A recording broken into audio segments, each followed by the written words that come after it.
আমি আবারও মাসির বাড়ি ঘুরতে এসেছি। মাসির হাতের ভেটকি মাছের মাথা রান্না খাবো। তো ভেটকি মাছের মাথা রান্নাটা মাসি কিভাবে করে দেখি।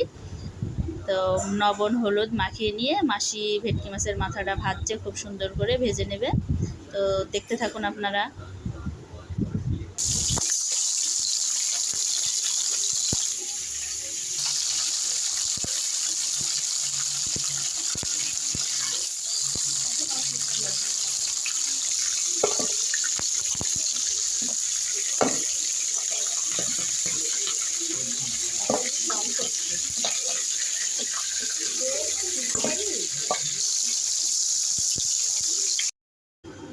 বাকি মাছগুলো একইভাবে ভেজে নেওয়া হবে।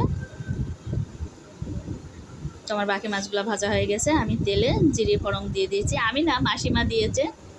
তো এখানে আদা রসুন জিরা পেঁয়াজ লঙ্কা লবণ হলুদের গুঁড়া একসঙ্গে মিক্সার বাটির মধ্যে নিয়ে মিক্সচার করে নেওয়া হয়েছে। তো এটা ভালো করে মশলাটা কষিয়ে নেওয়া হচ্ছে।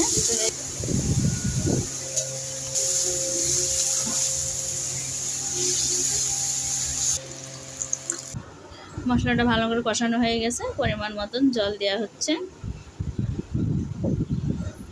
ঝোলের জলটা ফুটে উঠলে ভেজে রাখা ভেটকি মাছের মাথা দিয়ে দেওয়া হবে।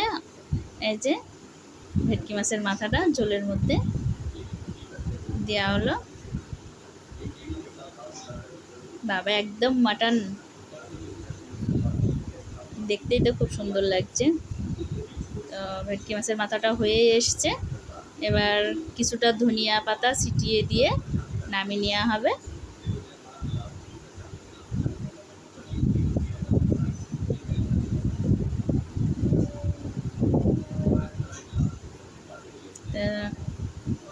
এই যে মিষ্টি বন্ধুরা, মাসির হাতের ভেটকি মাছের মাথা রান্না হয়ে গেছে। তো আপনাদের যদি পছন্দ হয় অবশ্যই একটা লাইক করবেন, কমেন্ট করবেন, শেয়ার করবেন, সাবস্ক্রাইব করবেন। আপনারা সবাই ভালো থাকুন, সুস্থ থাকুন আমার মিষ্টি বন্ধুরা।